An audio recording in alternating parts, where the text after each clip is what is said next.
After months of shipping batteries from a remote Alaskan island to California and back, hauling them by landing craft and ATV, everything came down to this button. If we had done everything right, the cabin would come back to life. If not, we would be right back where we started. But this story began months earlier, after one of the snowiest winters Southeast Alaska had seen in years. Our little cabin quietly endured another winter on its own. That part wasn't unusual. Every spring we return wondering what survived, what didn't, and what has quietly volunteered to become our next project. This year the surprise was waiting inside. Our Bluetti power system had completely failed. There had been no warning, no slow decline, just silence.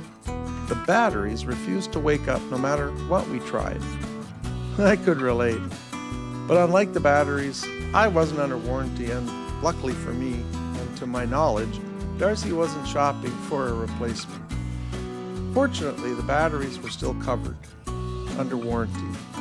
Unfortunately, getting lithium batteries from a remote Alaskan island to a service center in California isn't quite as simple as dropping them off at the neighborhood shipping store. Around here, everything arrives and everything leaves by airplane or boat. Earlier in the spring, we brought in the landing craft to retrieve the failed batteries after one final and unsuccessful attempt to revive them. We were told by the company to pack them up for a long journey south. While they were away, I installed an MPPT, maximum power point tracking charge controller, connecting the solar panels to our old electrical system. It wasn't the permanent solution, but it kept the cabin running and reduced our dependence on the Honda generator, which was probably grateful for the break, even if it lacked the emotional range to express it. Weeks later, replacement batteries finally arrived, healthy, fully awake, and ready for another chance. Now it was our turn. There can seem to be something contradictory about bringing batteries, solar panels, controllers, and generators into the wilderness. But out here, preparation is what allows us to remain long enough to experience the wilderness in ways we otherwise couldn't. The equipment doesn't replace the experience, it simply makes more of it possible. For now, though, the batteries were back in Alaska. That was the first step. The next challenge was getting them home.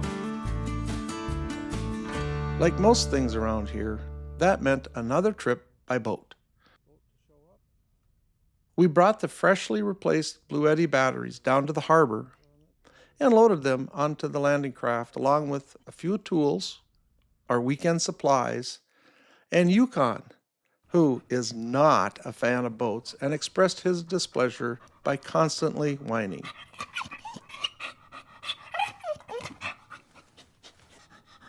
A lot. The batteries, by comparison, were quiet, fully charged, and displaying considerably better emotional regulation than Yukon. There isn't much glamour in hauling heavy electrical equipment across Southeast Alaska. But after a long week, even a work trip on the water can feel like an adventure. Since we were leaving around supper time, Darcy picked up a pizza to prevent the hangries, a well-known maritime hazard responsible for more strained marriages than rough seas. Now, if you've ever carried a pizza box onto a boat, you know there is a fine line between boarding and performance art.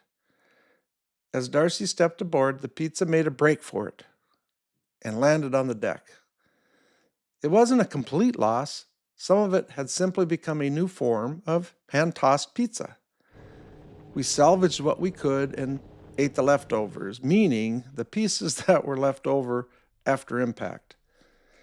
Nothing says romance quite like taking your wife on a warranty replacement cruise, eating deck pizza, and hauling batteries to a remote cabin. I am truly a Ken doll dreamboat. With supper behind us and partially beneath us, we reached the beach, unloaded the batteries, and fired up the ATV. One careful trip at a time, we hauled them up the beach to the cabin on the ATV, where they would wait for us until we came back to the cabin later that night. Also left Yukon behind, and he wasn't too happy about it. And this is why a drop bow is so nice for supplying remote cabins. Can I push you out? A little bit, maybe.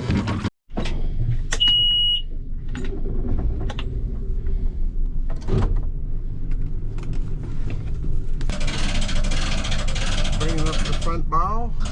We're used to doing this for many years. We're gonna turn it a little bit. Bow swings fast on this boat. Now we're gonna go forward. Then we'll head out the way we came.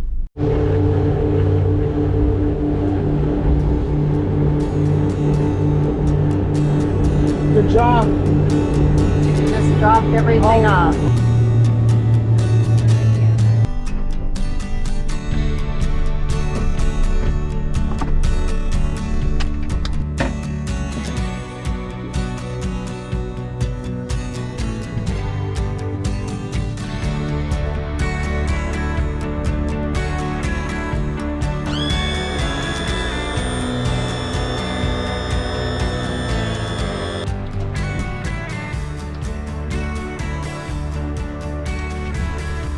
The Raven's out.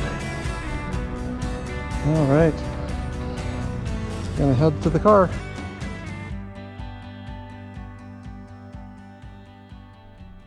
We drove to the trailhead and hiked overland to the cabin, expecting to see a jubilant Yukon welcoming us. Judging by the reception we received later, he believed he had been abandoned forever, and now we would be hearing from his attorney. We repaired our relationship with Yukon.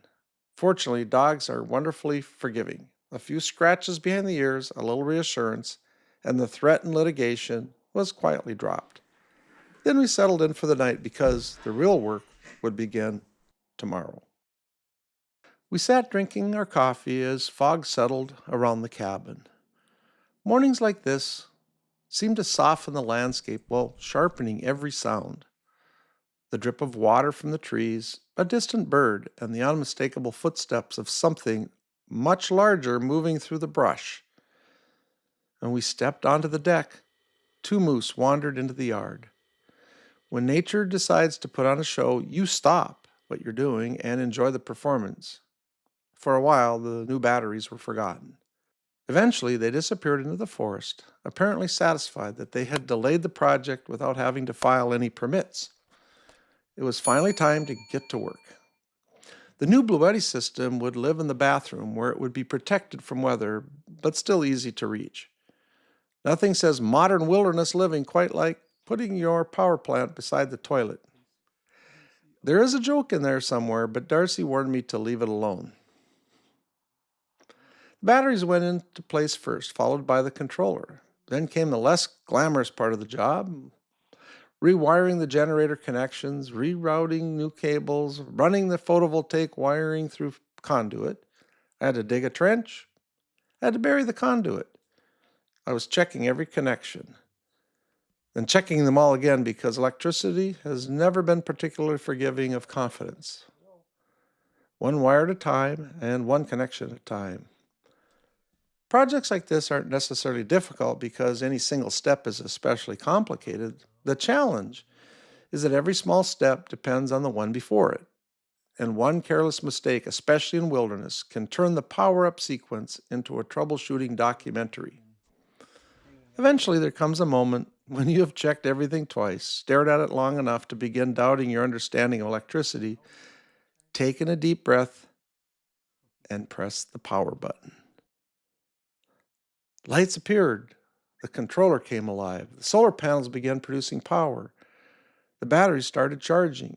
Everything worked exactly as it should. For the first time since winter, the cabin was making its own electricity again with our new system. There was no roar of an engine and no dramatic celebration. Only the soft hum of a system doing what it was built to do. Standing there, listening to almost nothing, it felt as though the cabin had awakened. all 6 panels hooked up, and it was overcast, but it was up to 400 watts, which is not too bad for a rainy day. 6 panels, 6 solar panels. Way to go. Now as the day progressed, it got sunnier and sunnier into a beautiful southeast Alaska day. I began to realize that this trip had never been only about electricity. The batteries had given us an urgent reason to return, but this place has always offered reasons of its own. Nearly every visit to the cabin begins with work. There's always something winter has broken, buried, bent, or worn away. A system needs attention, a trail needs clearing, a roof needs repairing. For years, I thought of those jobs as the price we pay for having a remote cabin. Over time, I have come to see them differently. They are part of the relationship. The work asks us to slow down, to pay attention, to notice what has changed since we were last here. A fallen tree across the trail, a new leak beneath the roof, the direction the water moves after a hard rain.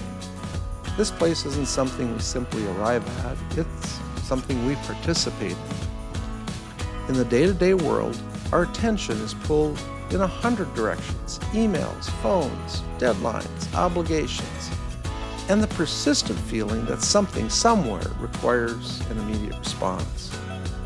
Even when our bodies stop moving, our minds often keep running. Out here, that begins to change. Not all at once. Wilderness rarely announces what it is doing to you. The rhythm simply shifts. Instead of reacting to the next notification, I begin watching the wind move through the trees. I listen to the rain gathering on the metal roof. I scan the water for the dark curve of a whale's back.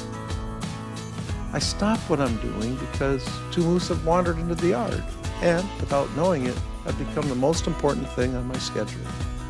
Somewhere between the hike in and the first quiet cup of coffee, I realize that my mind has grown still. The responsibilities weighty beyond this island haven't disappeared. They are real, and they still matter, but from here, they seem to settle back into their proper place. Perhaps that is what wilderness gives us, not an escape from life, but maybe a clearer view of it. We bring technology here because one foot remains planted in the civilized world with its responsibilities and obligations. Solar panels, batteries, and internet connection allow us to meet those obligations while keeping the other foot planted here, occasionally ankle deep in muskeg. The equipment may appear to separate us from the wilderness, but in practice, it allows us to remain long enough for the wilderness to work on us. It gives the noise time to fade. It gives us time to remember that we can only be heard after everything else grows quiet. The batteries returned from the factory re-energized. The cabin came back to life, and the solar panels began charging again. And if I'm being honest, so did I.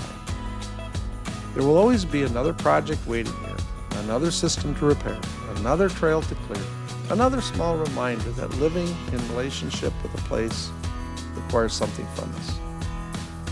But it gives something in return. For tonight, the lights are on, batteries are charging, rain is moving through the trees, and the cabin is once again holding a little of the sun's energy against the gathering dark.